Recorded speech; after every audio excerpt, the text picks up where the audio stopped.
thank you again. Okay, so since we have so many of you, as I said earlier, we are going to go through city. So all you need to do is either wave, you can use the emotion things on Zoom, thumbs up, or say hello. I'm going to say the city and then you say hello or raise your hand if you're from that city. So let's start. So Toronto, Ottawa, Hamilton, London, Hello. Waterloo, Peel region. So anyone in the Mississauga area, Brampton or Caledon, or anyone else from Ontario, say hi or hello. And then we have Halifax. Yes, Dartmouth, technically, but it's part of the municipality. Yeah, 2 chapters, Halifax and Dartmouth. Yeah, Yep. Halifax, or anyone else from Nova Scotia. Yeah, Dartmouth, if you're from Dartmouth. I know Lisa is, yeah. Yeah, I'm from Dartmouth. Okay. And I have a little guest. Oh, lovely. Aw. And now the NB people, come on, Fredericton. I'm in Fredericton. Hi, everyone. Moncton. Hi, everybody. Good to see everyone. St. John. Yeah. Hi. Chapters. Gatineau. So what do you do about this place here? They're raising the rent from 1,200 to 6. And we haven't even got there yet. Yeah, what are you supposed to do when you're on Canada pension, old age pension? You only get $2,000 and they're raising it to 16. Mhm. That's going on. Yeah, well, that's why we're here. We're here to fight it. So there's lots we They were can. here. Did she answer to? Yeah. Sorry. It's okay, it's okay. Anyone from Gatineau? Montreal? Or anyone else from Quebec? See, that's where I am. New Westminster? Vancouver? Burnaby? Yes, hello. Hi. Or anyone else from BC? And then we've got Calgary. Hi. We're here. Hi. Or anyone else from Alberta, such as Regina. I know there was somebody from Regina, Winnipeg, or anywhere else that we've missed. If you are, say hi or wave. Northwest Territories. Hi, how are you? Actually, I'm from Regina, Saskatchewan. Hello, how are you? Marcia here from Surrey, BC. Hi, from Surrey, BC. So welcome everyone, and thank you so much for joining us. Really, it is much appreciated. We've got some very important things to go through. And now I'm going to invite Lisa Hayhurst, our ACORN leader from Nova Scotia, to explain what ACORN is, since some of us might be new to ACORN, as well as introduce tonight's agenda. And I'm just going to ask you to, can I ask you to mute, please, so that we don't have any background noise? Okay, good, I think. So, hi, everyone. So ACORN Canada is a community union or a tenants union. We're a national membership-based organization of low to moderate income people. We're building power for low and moderate income people to win. We're a multi-issue organization, so we often work on a bunch of different issues all at once. And sometimes we all come together, and that's powerful. We now have over 160,000 members all across the country. So I guess so for the agenda, our next will be a speech by the federal housing advocate, Marie-Josée Houlet. And then what is the financialization of housing? Then we'll go into the survey on the financialization of housing. Then ACORN's action against the financialization of housing, ACORN's demands, and then what is the review panel? How to make a submission to the review panel, and then we'll do the Q&A at the end. Thank you, Lisa. Yeah. Yeah, we will do Q&A, and if there's time, if any of you want to share your story as well, that'll be at the end, so just bear that in mind. Now I would like to invite Marie-Josée Houlet, who was appointed as Canada's first federal housing advocate in February 2022. Ms. Houlet is an experienced leader who is recognised for her community activism, expertise in human rights, and extensive knowledge of the housing and homelessness system. Ms. Houlet has also held a number of roles that inform her broad experience. Most recently, she was the Executive Director for Action Logement, an Ottawa housing loss prevention organisation. She has advocated for tenants' rights and the non-profit housing sector at all 3 levels of government. Thank you very much for joining us, and I'll hand over to you. Great. Well, thank you so much for that lovely introduction. And I want to thank Judy and Bhumika for organizing this event. It's a privilege to meet with such a great group of advocates. So I'd like to start by acknowledging the gift of joining you here on the traditional unceded territories of Algonquin and Anishinaabe. And as some of you may know, I've been in my position for just over a year now. It's been a whirlwind and a steep learning curve, and it's been a privilege to travel the country and talk to people with lived experience, advocates, as well as elected officials. So whether it be during my visit in BC in August, my trip to Nunavut in October, my visits to Montreal, Winnipeg, Saskatoon, Vancouver, Toronto, the message is the same. We're experiencing a housing crisis and a housing failure. So financialization of housing is a major part of that system failure. And financialization of housing, that is the growing dominance of financial firms such as asset managers, REITs, and pension funds in the housing sector, is a key driver of Canada's housing system and domestic economy. And I'm especially concerned about the acquisition of purpose-built rental buildings by financial firms. And these firms manage units and buildings as assets, aiming to maximize returns for shareholders, investors, and executives. So in transforming buildings into tradable assets, financialization disconnects the exchange value of housing as a financial good from its value as a place to live. And it prioritizes investor returns over inhabitants' human rights. So financialization of purpose-built rental has expanded dramatically in Canada since the late 90s, with an estimated 340,000 units in multi-residential rental buildings now owned by large financial firms. So that's about 20 to 30% of Canada's purpose-built rental housing. And the acquisition of purpose-built rental portfolios by institutional investors has accelerated in the wake of the COVID-19 pandemic, with rental housing identified as a safe investment during a period of economic instability. So ACORN's been leading the way on this issue and pressuring governments to act. And the research conducted for my office by ACORN and other researchers show that this trend is having a negative impact on tenants' rights, especially around affordability, habitability, and security of tenure. And it's also leading to displacement of tenants and entire communities, especially Black and racialized communities. And it is driving the loss of some of the last remaining affordable rental housing from our housing system. The National Housing Council has launched a review panel at my request to hold a hearing on the acquisition of purpose-built rental buildings by financial firms and the impact on the human rights in our housing system. They're accepting written submissions right now. And the deadline is June 23rd. There is no limit to the length of the submission, but it's really important for them to hear from people like you.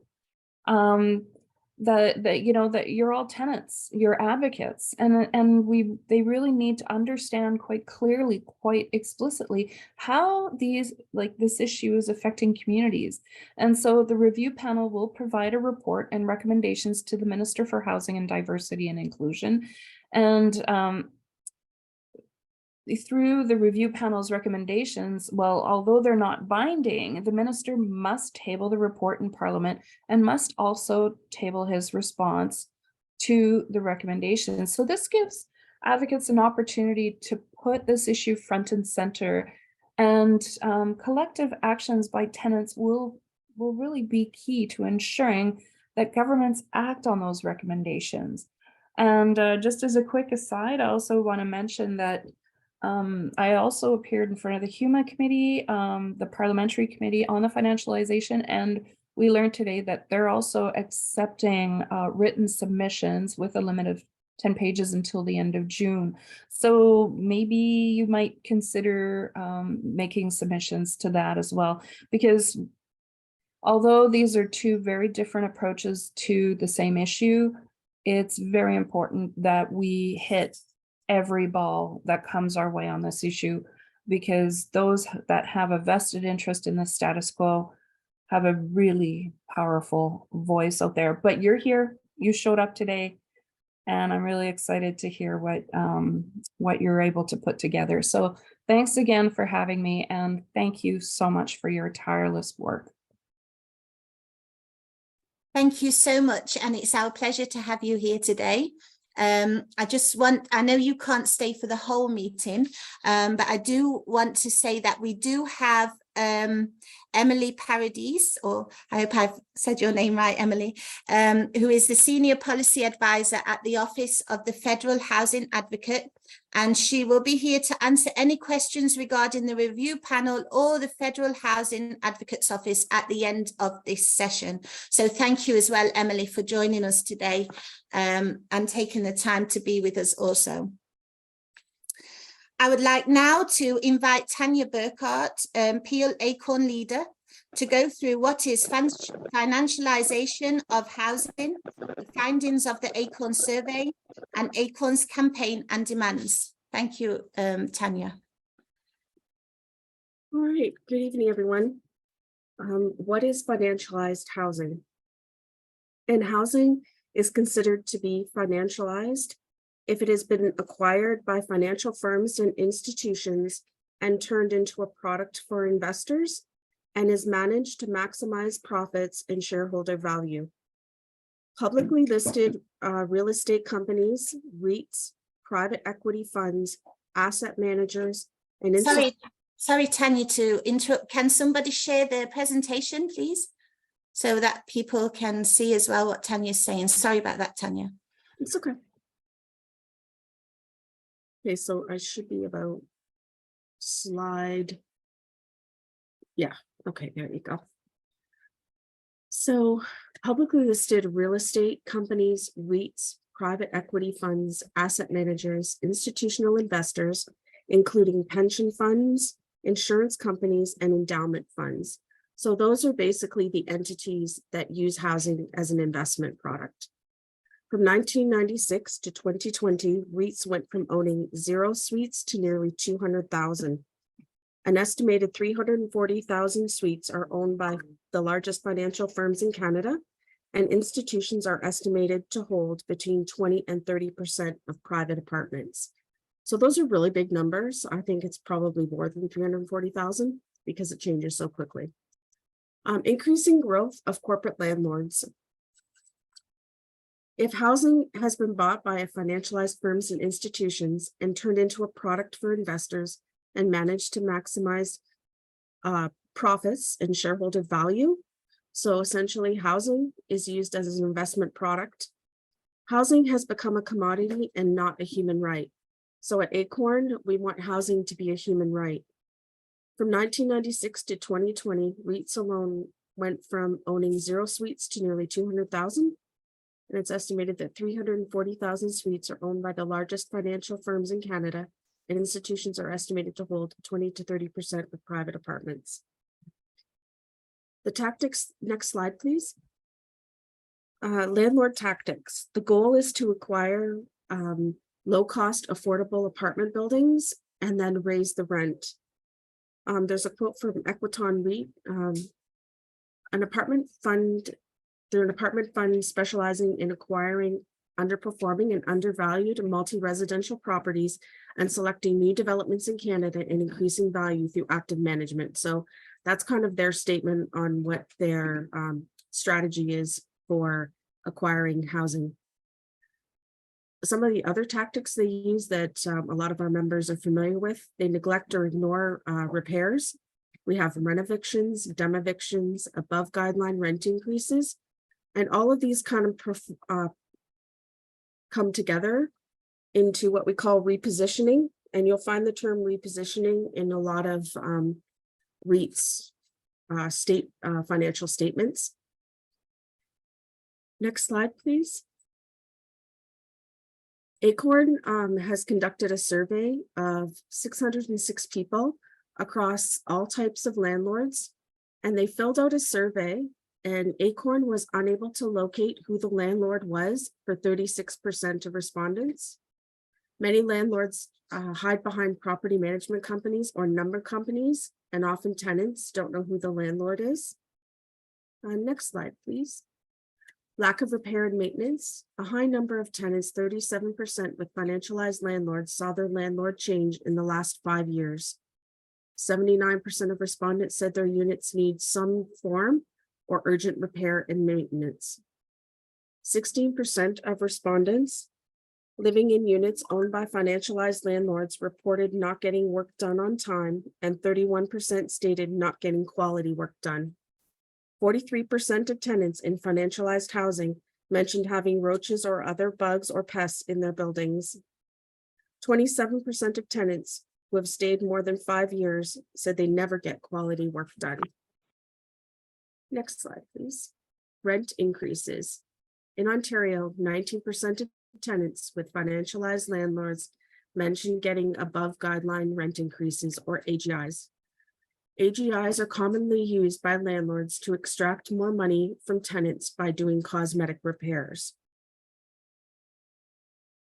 ACORN's actions against financialized landlords. We've done lots of local actions. We've had national days of actions. We have our Reign in the REITs campaign. We've had MP pickets. We've had a presentation at the HUMA committee. There's been research and new evidence about the conditions that tenants suffer in financialized housing. We've had the Federal Housing Advocate and Review Panel and more. ACORN's demands. We want to mandate disclosure of property ownership across all provinces. So we need landlord disclosure. We need to plug or close the tax loophole in the Income Tax Act that gives massive tax exemptions to real estate investment trusts or REITs. We need to stop financialized landlords from buying more affordable housing and set a limit to how much housing they can acquire. Any federal funding tied to given to private developers should be tied to conditions of no displacement guarantee, targeted to people in core housing need, and meet minimum energy and efficiency standards. We need to enable nonprofit, co-op, and land trust organizations to purchase at-risk rental buildings when they come on the market and build at least 1.2 million affordable homes in the next decade. And I'd like to turn it back over to Nicola to talk about the review panel. Thank you very much, Tanya. So we also, aside from this review panel, which is extremely important, and we encourage, once we've gone over it, as many of you as you can, to make a submission. And I am going to show you how to do that, so don't worry. But we do also need to keep doing actions to keep the public pressure on the government. But this review panel and how to make a submission is an excellent opportunity to get our demands included in a government process. So that's why it is important for us, and as many of us as we can, to submit that. So what is the National Housing Strategy? Well, there was a National Housing Strategy Act passed in 2019, and it was the first piece of legislation that identifies housing as a fundamental human right as recognised under international law. And ACORN helped fight for this. Before that time, and this is something I find quite ridiculous, Canada didn't actually see it, housing, as a human right. So That's very recent. The next is it provides the federal government with a mandate to develop and support rights-based housing policies to advance its commitment to progressively realise the right to housing over time.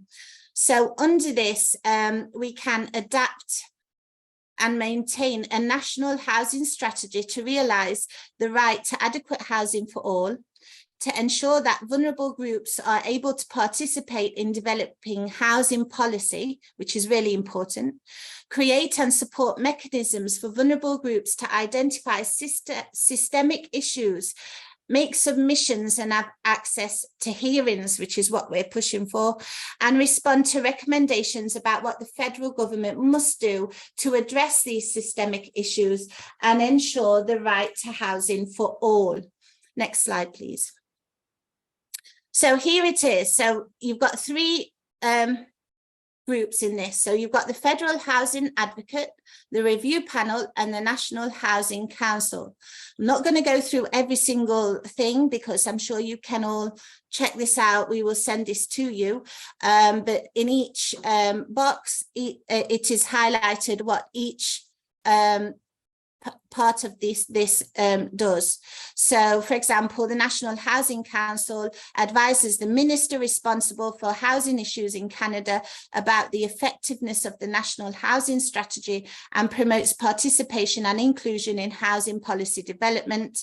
And the Review Panel, they hear selective cases of systemic issues identified by offer, a 3-member review panel from the NHC, the National Housing Council.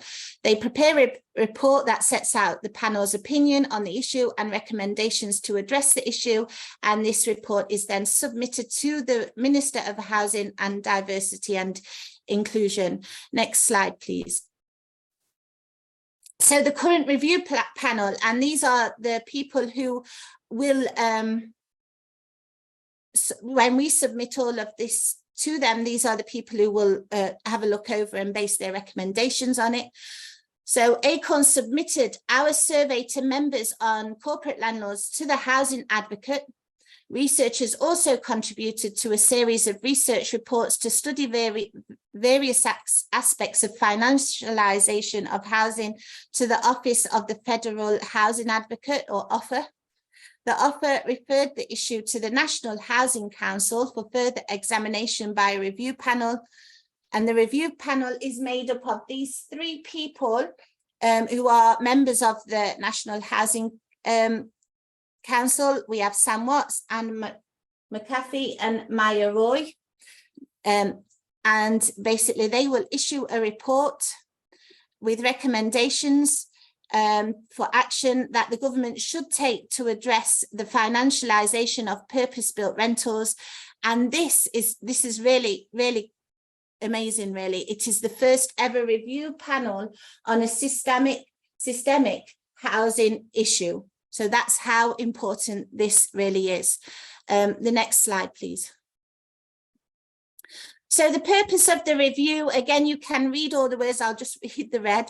Basically, it's the impact of unaffordable, not maintained housing has on our lives.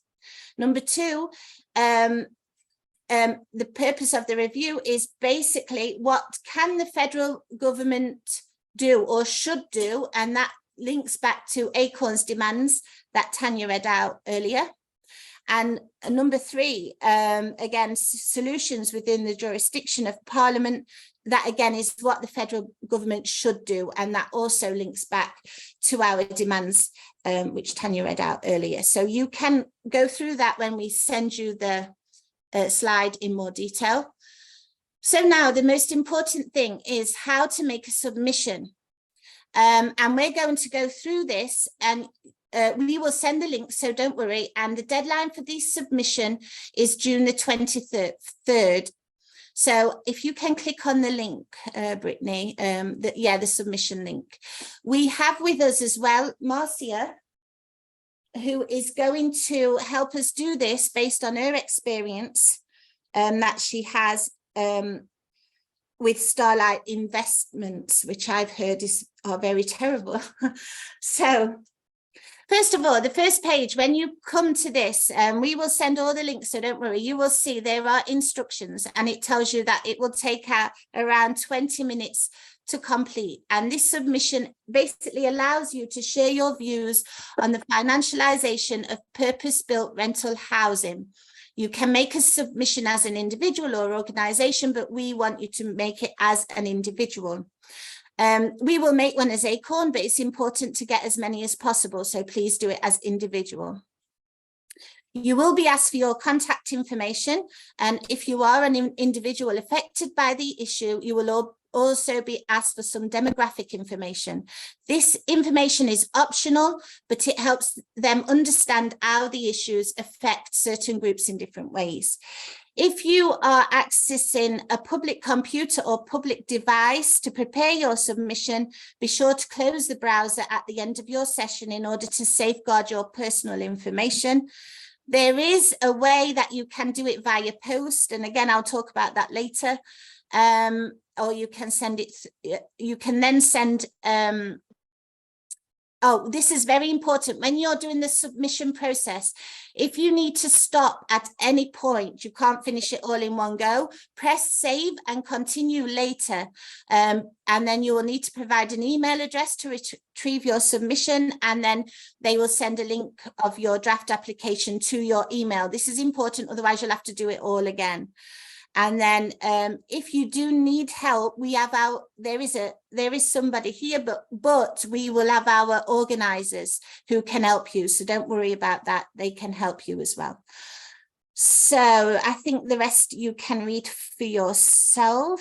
Please note the review panel does not provide assistance with individual housing issues. If you need help with a housing concern or dispute, you should click there, but again, you know where if it's in your province and so on. The deadline for this submission is June the 23rd, 2023. And submissions can also be sent by mail that are postmarked by this date, and they will still be received and reviewed. We have all the information about that, so don't worry. And basically they will go, so they can review what's happening. So if you just go down, at the bottom here, you can see it says next page, and here you can see the save and continue later, and that is on every single page that you go to. So go to the next page, please.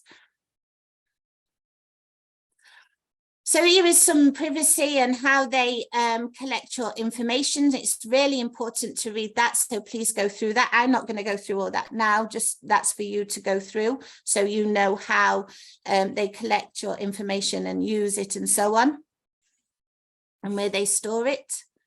So that's all there for you. And again, you've got next page, save and continue, previous page, go to the next. So if you can always go back as well, that's really important. We don't want to go back though, not today, so we'll go forward. It's a bit slow. Here we go. So this is consent basically to publish your submission. So you have two options. You can have the option to publish your submission, or you can have the option of not to publish your submission, and you have to select one of the following. For today, we're going to publish it because we're not really, but let's click on the publish my submission. If you don't want them to publish it, you press the other button. Please make sure you read everything that's on these web pages. If you go to the next page, please. Right, type of submission. This is important. You need to click as an individual. And then, are you making this submission for yourself or on behalf of someone else? If you're making it for yourself, click for yourself. If you're doing it on behalf, then do that. And do you have the person's consent to make a submission on their behalf? And then you can say yes. And answer these with the red asterisks next to them. This means that you have to answer properly. So is that person affected by the issue, the financialization of purpose-built rental housing? Yes. And then we'll go to next page, please. Contact information. Now I'm going to ask Marcia, if you don't mind, to help Brittany fill this. Are you there, Marcia? Yes, I am. Okay. So, Okay. so for your last name, what last name? Ryan, Bryan.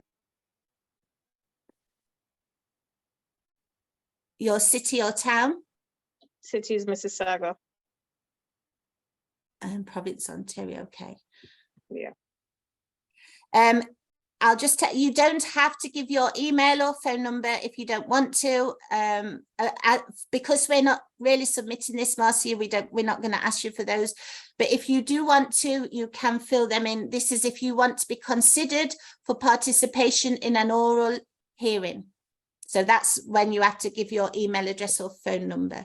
If you don't want to be considered for that, you don't need to put that in. And then what is this person's real? Well, we're filling it on. Yeah, I was going to say we're filling it on your behalf. So we'll put colleague. Okay, next page, please. Okay, so this is. You can fill it and submit it if you want. As you like. We didn't want to because we're just doing it as an example, but if you want us to submit it, we can. That's fine. This is demographic. This page, part 5, is demographic information. Again, you don't have to answer these questions if you don't want to, because there's no red asterisks, but if you want to, go ahead. Marcia, do you want to fill this? It's what is your gender identity? I'm female. Okay. And what is your age? If you want to say, if you don't, it's okay. It's okay. I'm 60 plus. 60 plus, okay. And then what is your total annual household income before taxes, deductions? If you don't want to say in front of a group, we can say prefer not to say. Prefer not to say. Yeah. And which of the following best describes your current housing situation? Own your home, rent? Rent. Rent, okay. And do you identify as an Indigenous person? No. And this one is, do you identify as the following?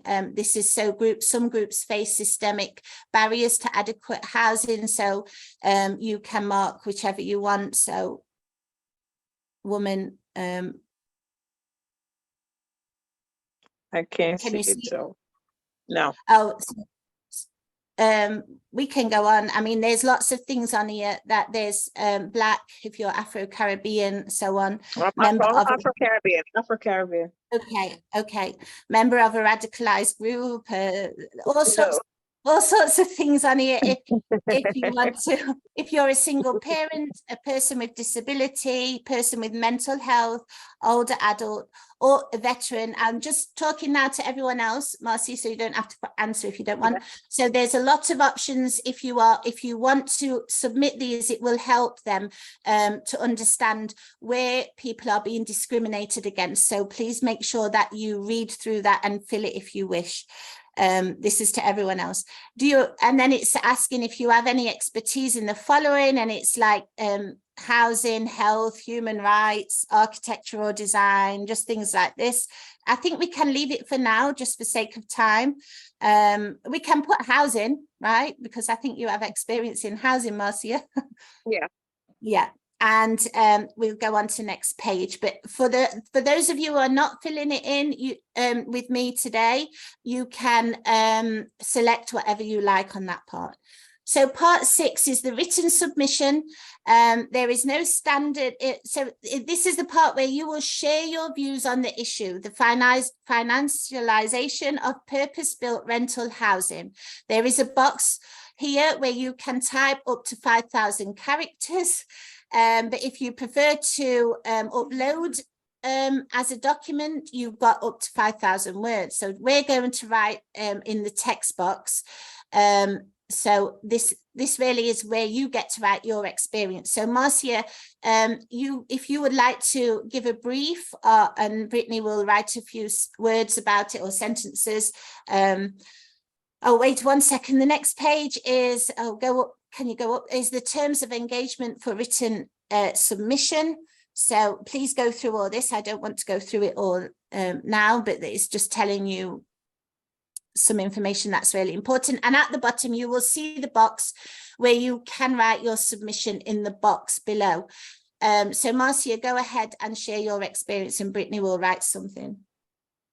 Okay, my experience. For one, could I say this, Landlords? They don't maintain the units. Band-aid fix, cheap labor, elevators that don't work.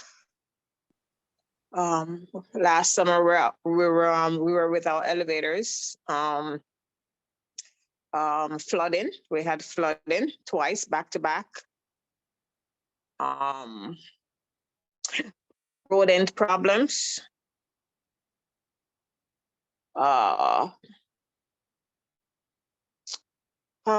There's so many different things.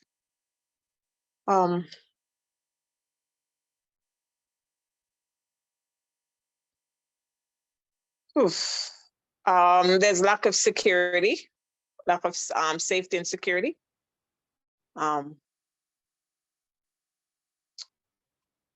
Just lack of communication between the landlords and the tenants. Well,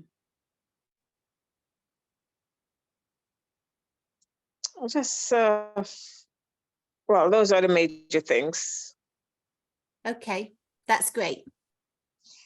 Thank you. So for everyone, Marcia's just obviously described the experiences that she has with her landlord, and these are very common. So again, you don't have to write a full-on essay or anything like that. You can just do it like Marcia explained, and just keep it like Brittany is writing it. So don't worry if you feel, you know, it's too much. You don't have to make it in great detail. I think this is fair enough. Marcia's kept to the points, made sure that they know exactly what's going on in this building, and that's basically what you need to do, so that they understand that this is having a massive impact on tenants who live in these buildings or who have these landlords.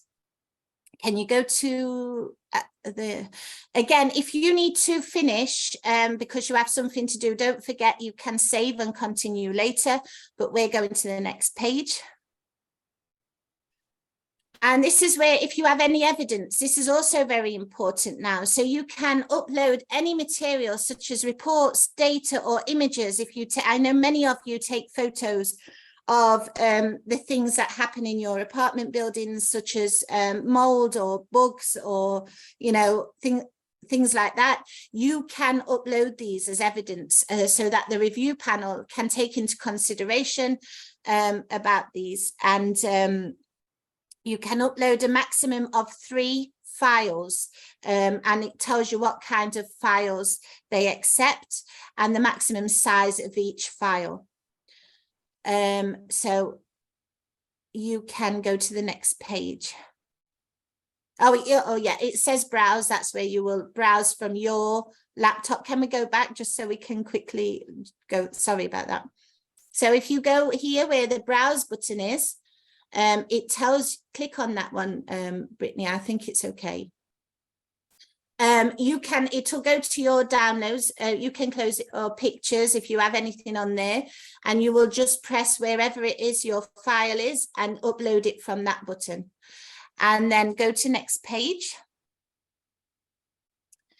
The review and submit. So please use the previous page button if you wish to review your submission. So if you want to review it before you submit, then you can go back on previous page and have a look to make sure you've included everything. And if it's all good, you can submit it. Would you like us to submit it, Marcia? Yep. Go ahead. Okay, so we've submitted the first one on Marcia's behalf. Thank you so much for sharing your experience, Marcia. No problem. And then it tells you your submission is complete. It's been sent to the review panel, and there should be a confirmation number at the bottom of the page. And you can also download a form which includes your responses to PDF. So, and if you have submitted your email or phone number, they can also get in touch with you for an oral hearing, but we didn't do that, so don't worry, Mossy, you won't be on that. So at the end, I think that's it, right? Brittany, I don't think there's anything else we can on that page. And that's it. So for your experience, we are asking you to submit your own submissions via this link. And please note that ACORN will send a follow-up email with the form submission link, as well as the form that people can download and mail it. So if you're not used to using the internet and you would rather mail it, you can do that as well. And we will also send you a list of ACORN contacts or your organisers who are happy to help you fill out this form if you would like to do it like we did today on behalf of somebody else. So that's it. And we're just encouraging you all, or as many of you as possible who've had experiences with financialized landlords, to submit your these submissions, so that we can keep fighting corporate landlords. It's really important because, as you see, as so many of you are here today, it obviously affects so many people. It's really disgusting what's happening and that they're getting away with all of this. Some of the statistics that Tanya read out earlier is just horrendous. And, you know, we need to keep the pressure on the government so that we can get them to change the law and to actually incorporate our demands that we are asking the government to do. And we will also send you a list of those demands also. So the presentation is now finished, so we can close the presentation. We can stop sharing now, Brittany, if you like. And we are going to hand over to you guys. So we have some time for questions, or if you want to share your own story. But I'm just going to ask you to raise your hand if you have any questions, not to all shout out at once. And I'm just going to ask our organisers here if you can see anybody, because of course there's so many screens, I'll not be able to see everyone. Just message me if you see anybody with their hands up. Don't forget, we also have Emily here. If you have any questions for her, she's happy to help as well. So I'm going to go first to Nicola, I'm so sorry to interrupt you, but if I can just quickly point one thing out before we get into the questions or comments section. Okay. Thank you so much. So just for the submission, like we did for Marcia, so in the submission, because one part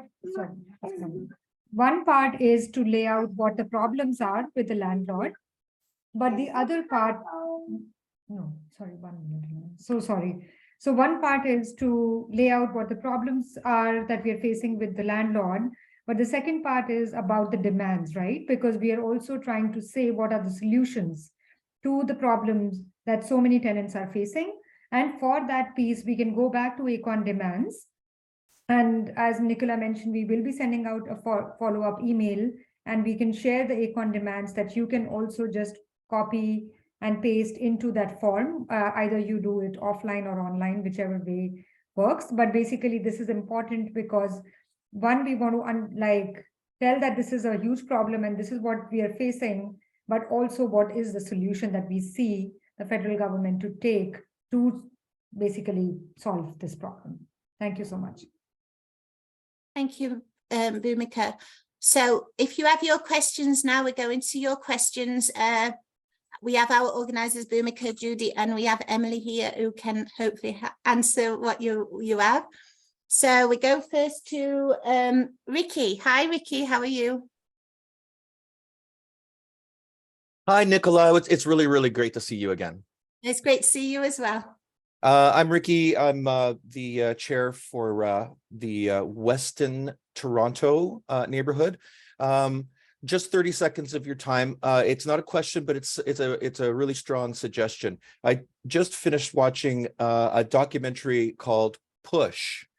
And a lot of the topics that we covered today in this this wonderful presentation, Nicola, are covered in PUSH. And what it does is it winds up looking into the origins of what the heck happened.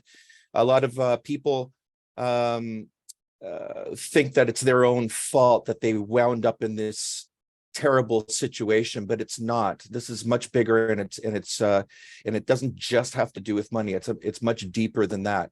And this documentary also covers what steps we can take next. So I highly recommend it. For those of you who are listening, it's called PUSH, PUSH. Just type in PUSH documentary in YouTube's. It's perfectly free, and it's also part of the TVO Docs series. And right here below in chat, if you scroll down, I'm going to put the URL for the YouTube. There we go. For the YouTube link, and so that you can watch for free. And I highly recommend it, and I highly recommend that you share it as well. It really gets down to some origin stories of this. And that's about it. Nicole, thank you for the opportunity. Thank you very much, Ricky. And I know several of you must have seen that, because as soon as you mentioned it, I find lots of comments saying it's great, and they put links in there. So if you go to the chat, Ricky has put that in there, and there is some other people who've put the links in as well. Now we're going to Pat. Hi, Pat. Pat and Margie. Hi, Margie. Hello. Yeah, I'm calling. Actually, I'm just calling to give a statement, basically. I fought this fight 50 years ago, for Christ's sakes. We had housing control in Nova Scotia, rent control in Nova Scotia. It was won by two people. An alderman, we called them then, today we call them councillors, Graham Downey. And his cohort was none other than my own mother. And when she died, the year 1993, the Liberal government under John Savage, whose son is our mayor at the moment, got rid of it. So I've been doing this since some of you were before some of you were even born. Unfortunately, I had a family to raise, so I couldn't get right back into the justice fights. I just went where I could at when I could. But what we got to do is, the biggest problem is not our politicians. The biggest problem are the people next door in our buildings who are too afraid to get out and fight for their own rights. They think, that somebody's going to come along and magically wave a wand and win it for them. We got to explain to these people that unless they're willing to stand on their own 2 feet, they're just going to be crapped on for the rest of their lives. They'll not get nothing. Our last budget here in Nova Scotia, there was no increase in social service for people who require it. Our mayor, like I said, is the son of the piece of slime that got rid of it in the first place, rent control. And when we went down to try to get landlord registration, rather than vote, he took off till he had another meeting, which I believe was just an excuse because I don't trust him. But people also got to inform their neighbors and themselves when election times are coming. Call your politicians, say, look, we voted for you for this. You did nothing. You are not getting our vote. Again, we're going to advise our friends not to vote for you. We also got to make sure when we mention ACORN, what ACORN is. Like I said, I was doing this before there was an ACORN in Nova Scotia. That ACORN is not just across Canada, we're across the world. So if we send out visitations for people to come visit us, we'd have even more people out on the streets. It would only take 1,000 people out in front of legislature to make a difference. But we're lucky if we can get 200. So we've got to get not just to the politicians, to the average person on the street, the average welfare person, the average working person, the average union person. Fortunately, here in Nova Scotia, we do have the unions behind us. And also the senior citizens. Like I said, I've been doing this for over 50 years. I'm 65 years old in bad health. And I even have to fight to use a washroom in a public place half the time. That's how bad this situation in Nova Scotia is. You know, in a drugstore where they should know a person with diabetes doesn't always have a chance to get to the washroom right away. So there's a lot of things that got to be done.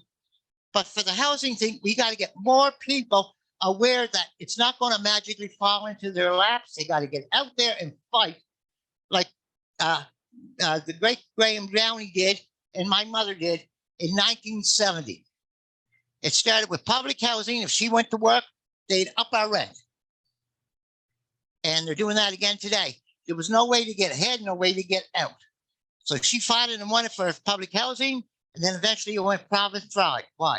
It can be won, but it's got to get into people's thick skulls that they got to get out there and fight for it. It can't just be handed to them. It's not going to be handed to them, especially these days when even our so-called liberals are right of center. Okay. You know, they're more conservative than anyone. I'm sorry about the long rant, but that's my rant. I know it can be won, but people have got to do it together. It can't be done by one little group. Like here in mainland Nova Scotia, there's very few of us that even show up for the meetings, even though I know that the calls are made. Jenna is doing a wonderful job as our organizer. I'm glad to have her. But the people, we got to get the people out there and let them know, look, you don't want your rent going up, you got to fight for it. You want the bed bugs killed in your building, you got to fight for it. I mean, you want to get rid of cockroaches, you got to fight for it. They just came and sprayed our building. We don't have to holler through much for them to come into our apartment, Marjorie and I, because our landlord knows we're members of ACORN and we don't take guff from no one, especially landlords and governments. And, you know, they've probably seen our faces on the TV at the legislature and elsewhere too. But people have got to get out there and get their neighbors to fight and explain it to them in terms they can understand. I agree. And I think most of people here are fully backing what you've said, Pat. I'm sorry to cut you, but we do have some other people to have comments or questions, but you are definitely supported by so many people on the chat, you will see. He's actually a nice person. Oh, I know. Yeah, I definitely know. My mom's picture is on one of the ACORN sites, by the way, with a placard that says, divided we stand, united we fall. United we stand, divided we fall. Yeah. Which was a famous hit song in 1970. She took the slogan from that, and like I say, they won. Yeah. Okay, thank you. You're welcome. Thank you very much for that. And I think a lot of people are agreeing with you there. So I'm going to go to Nom. Hi, everyone. Thanks Hi. for the lovely presentation. I'm here in Fredericton, New Brunswick. And I wanted to say something similar to what Pat was saying. I'm at the University of New Brunswick, and I realized that around me, including myself, most people are on rent, right? Most people are students. Most of them are immigrants. Some of them are Canadians, but not from Fredericton. So they are also staying on rent.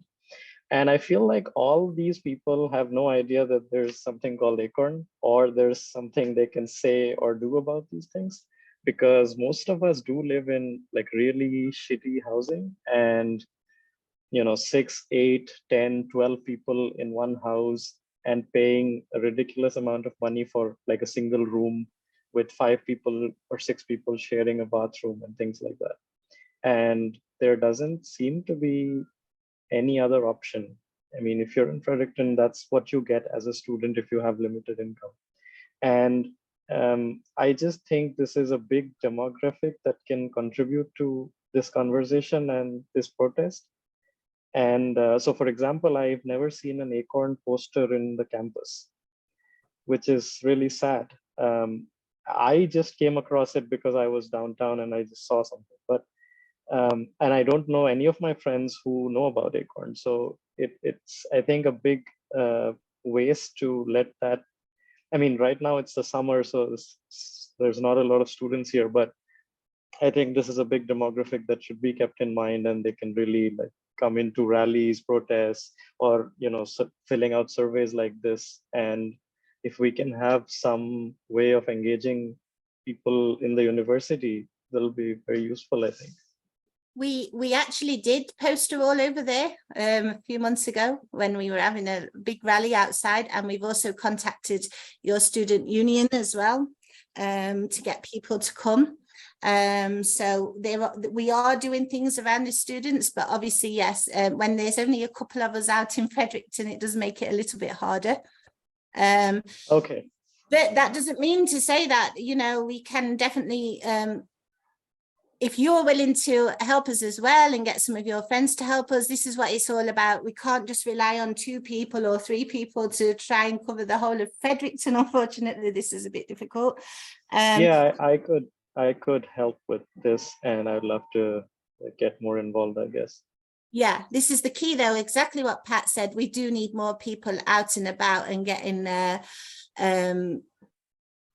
you know, getting noticed. And exactly Peter's just said, we do need people to volunteer and help us come out postering and doing all across Canada, not just in New Brunswick. Whenever there's actions or anything like that, we need people to step up and help us do that, most definitely. But yes, you're right, students is a very big demographic, and that is something that we can definitely focus on once you're all back in campus again, definitely. Thank you for that. Thank you. And now we have Ellis and Collins.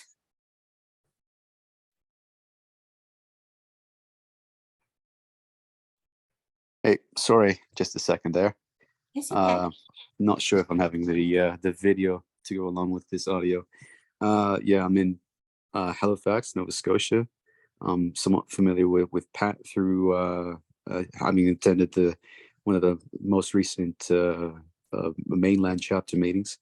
Or all chapter meetings rather.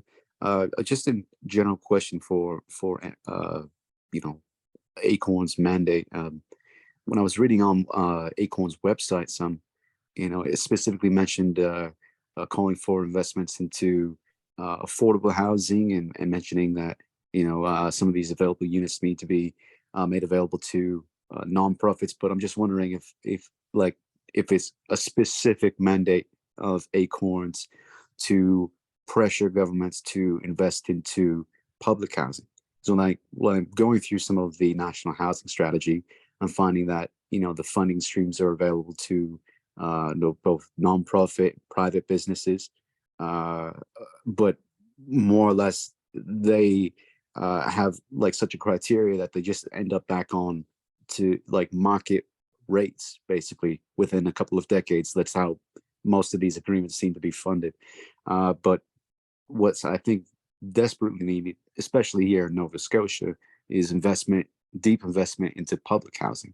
And I'm not sure, again, I would have to do a little bit more research onto some of ACORN's letters and just general website information, but that can be a specific address along with that, because I mean, again, along with the financialization of housing is just the opposite of that. We need more public housing, and I credit Hannah Wolf from Nova Scotia's ACORN chapters to, you know, enlighten you a little bit more of the differences between social and public housing. Even as, you know, social housing again is more the nonprofit, and to my awareness, again, they act as middlemen just as much as private landlords. So we need public housing is what I feel. Yes, and I think Judy's answered this in the comments. Public housing is a big priority of ACORN, and I know several chapters will be doing things surrounding public housing, definitely. And I know we've discussed it in New Brunswick, and I'm sure other people have in different provinces. So I don't know if you have any comment to that. No, yeah, sorry. I guess I'll just I'll have to say I'm not sure if I'd have to read up on it a bit more, but I'm not sure if maybe there's a petition that ACORN's facilitating. I know that petitions to the Canadian Parliament can be done online. So I'm not sure if there's any petitions at current, or likely that there have been some in the past promoted through ACORN. But again, just specifically calling for public housing, because I think, you know, that that online petition format would be easily accessible, and with as much outreach as ACORN and other like-minded organizations have, I think that having those calls, again, specifically for public housing, it's something that could be doable. I think it's definitely necessary. So I'm just wondering maybe who would potentially take the lead with something like with that initiative. Bhumika, do you know if about this? Like, do we have these kind of not surveys, the petitions, that's the word. Sure. Yeah, thank you so much, Nicola, and thank you, Collins. We already have an online action. So we usually have like these take actions, like online actions, which is essentially like a petition. So if you click through that, then it goes to your MP and, Prime Minister and Housing Minister. So yeah, I mean, public housing, as Judy mentioned, is definitely one of our core demands. And we can also like reach out to you in person, and like every demand and stuff that that ACORN comes up with comes from members. So I'm not sure if you're coming, like if you're already part of chapter meetings in Nova Scotia or anything, but if you can come out to those and share your comments, that'll be really helpful. So yeah, I mean, that would be a good sort of starting point for us to engage. But yeah, I mean, public housing is definitely one of our core priorities, and I can also share the online action on the chat. Thank you. Thank you, Bhumika. And I think Jordan Thomas in Nova Scotia, you're in Nova Scotia, right, Collins? Because he's just shared now something that if you look in the chat, there's a link to keep. Well, I was planning on making a Discord, and I literally just started. That's why it's empty. The reason I'd wanted to do, I was trying to link it to in the chat, was to make sure that it didn't like pull away from the topic at hand, but I didn't want to waste the opportunity to try and get enough folks on board to justify one. Yeah, and I think Collins in Nova Scotia, so if you can link up to that and you can talk.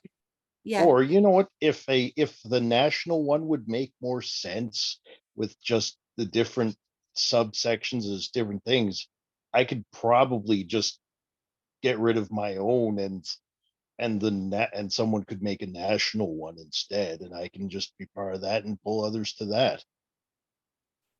Well, I think that would have to be discussed with the others, but definitely for now, to be in touch with the Nova Scotia people, that's definitely a good thing. So you can. That's why I have it as tentative.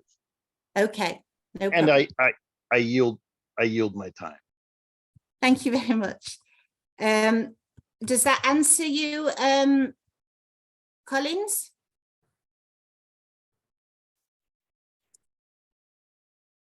Oh, okay. Okay. I can't hear you, so I'll go to the next person because we do have some people with their hands up. So I'll go to Elaine. Elaine next. Elaine Bruce Haynes. Hi there. Sorry, just having trouble getting in my screen unmuted. So my name is Elaine Bruce Haynes. I live in Calgary. We just recently got involved with ACORN. I live in a building that is managed by GWLRA Residential. And we've been enduring a horrific exterior renovation while GWLRA greens the building, new exterior renovation. We don't have any kind of rent control in Alberta. So while we're enduring this renovation where we have no access to our balconies, we have to keep our windows closed all the time to keep out cement dust and brick dust. Some of our residents have had their windows boarded over for months. Some of us have had our windows boarded over for a few weeks. Lots of issues with that, not a lot of transparency, and they're raising our rents. My rent personally got raised 31% for the June 1st rent payment. My question is, about the review panel submissions, I would like to do that, but I don't know if that pertains to me. I don't, I have no idea if our building was a purpose-built building. I'm not sure if I'm understanding that correctly. Does that mean that it was built as public housing and then it was bought by a financial company? Is it still appropriate for me to make a submission? Yes, go ahead and make that submission. We're encouraging everyone to do that, and it's really important, and they'll go through it all anyway. So I would really strongly recommend that you do that submission. Definitely, most definitely. Okay, thank you. You're welcome. Rodney D.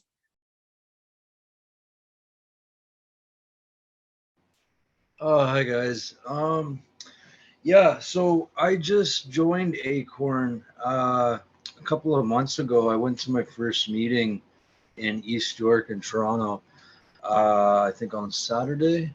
Yeah, just a few days ago. And yeah, what you guys are doing is great, because you know what, like, this stuff's not going to change if people are making money and there's no fight against them for making money. They're just going to keep doing it, and we have to pressure the government for sure, and you know, setting rules and guidelines. And because this is like, we live in a Nordic country, like it's cold here, you know, like, and we need affordable housing for everybody. I've experienced homelessness for 5 years, and I'm thankful now. I'm grateful that I have housing now, but you know, it's yeah, it's a big issue, and I'm gonna look to do a lot more for sure in the future. And but yeah, thank you for everybody's for their time and work into this issue, because yeah, like so many people said, like, we really have to stand up and fight, because yeah, it's not going to change if we don't do something. And yeah, so yeah, thank you guys, I appreciate it. Thank you very much for your comment, and 100% we all have to stand up and do as much as we can. So that's really encouraging, and I hope that you get very involved in your chapter, because that would be great as well. So thank you so much. Just to go back to Elaine's question as well, Emily wrote in the question that purpose-built rental just means a building that was built for renting, not a condo, if that answers you any better as well, Elaine. But definitely submit that, please go ahead and submit. And John. I just want to say something to Rodney here. I'm sorry, really quick. Yeah, just remember, you are not alone. Once you get connected to a union like ACORN, you wind up mobilizing, and there are strength in numbers, and that's the way that we push back. Definitely. Thank you very much, Ricky. That is also a very important point as well, that strength in numbers, that's how we win things. So please get as involved as you can in your chapters, especially when we're doing local or national actions, because that's how we're putting the pressure on the governments, and we can change things. We've had some great successes recently, and you know, it's really important. So sorry, John, I'll go to you again. John O. Wilson. Yes, I don't know if you can hear me. Yes, we can. Okay, I'm from Cape Breton, Nova Scotia. And in 1969, I worked for the County of Halifax Planning Department. And the big thing with it there is that all that's happening now was started back in the early 70s to the mid 70s. And it was done on purpose so that rental, if you go back to say 1960, 1970, and look at the amount of people who own their own homes versus how many people own their own homes now, percentage-wise. Look at the amount of rental buildings in places like, when you take a shot of Toronto, look at the buildings there that were built just for housing, just for rentals. And the reason for it is because the National Building Code was changed over time to make sure that people could not afford to build their own homes. That's basically, it was, all the rules and regulations were made so that the people who had the money to build rental properties could make more money. And people would have a harder time to build their own home or own their own property at any time. We have municipalities with vacant land. And if the legislation was changed, they could give that vacant land to a person who is homeless but has a job, say, And that person could build a 12 by 24 house, but they can't anymore because the National Building Code says you have to have a house that's 600 square feet.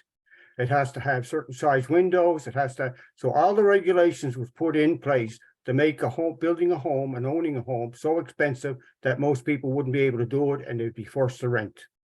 So these legislation changes that were made over time, mostly by the federal government, have to go to work and be reversed so that, I'll give you an example. I live in an area that's coal mining.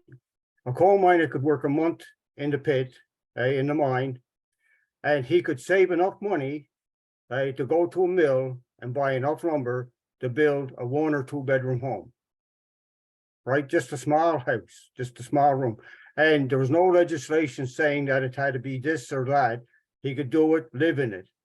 We've had homes here that are, say, 24 by 24 that had families of 16 in them, you know. But see, that's not healthy anymore because the wealthy people couldn't make money off of you. So this is all orchestrated, believe me, and a lot of things have to be reversed. Why can't I live in a mini home if I want to live in a mini home? Right? That's my decision. But the power company will hook up to you. It has to have a concrete foundation. All these regulations put in just to drive the cost up. So we could work on that. And like I say, I'm NDP. I guess you know that, but anyway, we're all the time fighting for people, and believe me, it's an uphill battle. But we have to open up one pair of eyes at a time, and let people know that housing is part of your health, right? You have to have a roof over your head. You have to have shelter. That's part of your health. This should be part of the health system. Having a job, having an income that's a livable income, something that you don't have to worry about your fridge being empty a week before the end of the month. You know, so those things are all health issues. People don't realize this. Stress is a health issue, right? So a person that's burdened with children and a family, and they have to choose between eating themselves or saving the food for their children's breakfast before they go to school. And so, you know, it's just a big issue, and it's an uphill battle. But look, don't give up, because we can win. We can win this fight. Yes, we can. Thank you very much, John.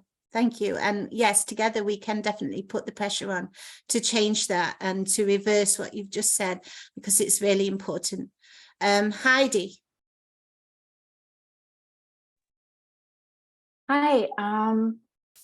Wow, it's so great to see so many people and hear so many solutions and hear so many experiences. I am here because when I was out in Vancouver, I'm from here, St. John, but when I was out in Vancouver, I was earning a good income and found myself in a sort of run eviction, and then experienced like housing instability for 2-3 years, and started to research like how could I have housing instability and how important it is. And I realized like no homes, no health, no wealth. Like you have to have housing stability. So one thing, like I watched the push video regarding the financialization of homes, but I also watched this great video, which I'll post in the chat, which is called The Giant Beast That Is Global, episode 1. And it also explains the money laundering that's going through the housing market, because money launderers can, like, I could be an arms dealer, form a shell company, get a local to make a numbered company, and I can get a whole bunch of criminals funding the acquisition of real estate here. And that's happening. And so that's why we see, when I was in Vancouver, like a third of the single homes were empty, because people who are laundering through real estate, which is really easy to do, they don't want tenants. So you've got a lot of inventory sitting empty just because they want an asset, they want a place to park their money and make their money clean. So yeah, that really upset me. And I just wanted to let you guys know that I'm also a digital marketer, and I'm seeing in the chat a whole bunch of solutions for mobilization for how we can work towards the solution. And I just wanted to let you know that I can make myself available for consultation for free, of course, because this cause is like so important to me. And just lastly, I'll just say that everybody matters, no matter what ability we need. There is enough homes to go around for everyone, and there has to be. And why in the world would we put anyone out in the cold in the winter here or anytime? So in the push film that was recommended, there is ways to rise up against this kind of thing if you are in a dire situation. I'll just lastly say that there was movements, like grassroots movements in Italy, where it got so bad that families were being evicted from their homes and just being thrown to the street. So people formed a Twitter handle and hashtag, and if families were evicted, then members of this certain group would go and sit with the family. People would either go on rent strike or they would just refuse to be evicted. So, and I feel like that's where we are at and where I would go if I had to face a forced eviction here in St. John. So yeah, that's it from me. It's great to see everybody and hear from everybody. And thanks for all you do, ACORN. Thank you very much, Heidi. Thank you for your comments. I would say regarding the enough houses for everyone, they're not building as much as they should, as much as they're buying, unfortunately. So affordable housing, there is not enough for everyone at all. And that's why we're seeing a lot of big crisis all over Canada, where people are struggling to find affordable housing once they're evicted or told to move, and so on. So that is another reason why we are having this campaign to fight the corporate landlords as well. That's great. Yeah, thank you though. And the last question I think we have is Matt. And I'm sorry, Matt, I don't know how to say your last name. It's not an easy one. It's Keeler. Yeah, okay. Just to follow up on Heidi's comments, I believe here in Nova Scotia, if you don't pay your rent, that's grounds for eviction, and then the sheriff can come and physically remove you from the apartment. So I'm not sure how you'd get around that unless you had a big group of people in your place, maybe physically block them. Anyway, I just wanted to follow up on Pat's comments about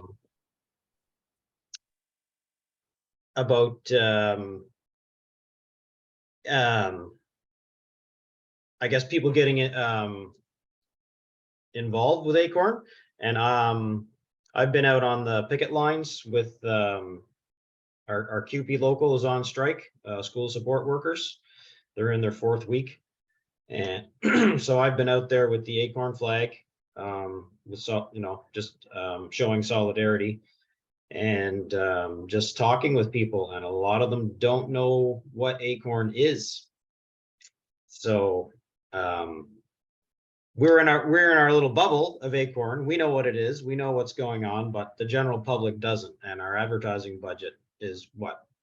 Photocopies to do postering. So I think if you can get out there and talk to people, that's a really good way to grow this organization. Yeah, I agree with that. Did you have I know what you're saying, because we also when we go out to do actions, or we go in solidarity to other people who are having actions, like you said, with the QP or teachers or whatever it is that's going on. We do show up in solidarity, and we do use that as a chance in New Brunswick to talk to the people there, whether it's unions, whether it's anything like that. And we always take with us flyers to hand out to make sure that people know who we are and what we're fighting for. So I really would second your comment there, Matt. I think it's really important to get out there and talk to people on the ground. As much much as it's great to do actions and rallies, and I think they're wonderful and I enjoy them, but it's equally as important to get out there and speak to people on the ground and to make sure people know who we are and what we're fighting for, because a lot of these people also are caught up in this whole housing mess right across Canada. So it's really a great point. Okay, I am going to ask you all now, so if you can raise your hand or some kind of thumbs up or wave if you're not on your camera. And the question is, are you going to submit your submissions, sounds a bit weird, for this action in order for us to get as many people as we can for the that panel to review as much as possible, because that is really, really important. Whatever experience you've had with your landlord, whether it's pests, whether it's renovictions, whether it's anything like that, submit your form. So if you can submit it on behalf of someone else, Ellen has just said she's going to submit it for herself, her mother and her disabled son. You can do that. It's really, really important. And this is how we are putting pressure on, or one of the ways we're putting pressure on the government, the federal government. And if you need help, so you might not be comfortable doing it yourself online, you can post it, as we said, and all these links will be sent out to all of you via email, as well as the presentation, and that's really important as well. But if you do need help, we do have ACORN organisers who are willing to help and probably submit on your behalf. So please don't worry. And again, you don't have to, there are things that you don't have to fill in if you're not comfortable, as we went through it.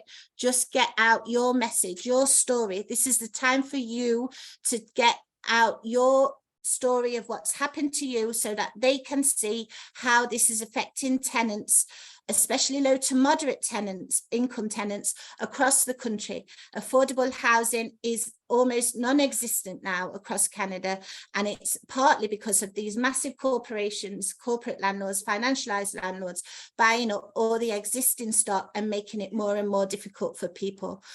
So I'm really happy to see that's really encouraging the amount of you who are willing to submit.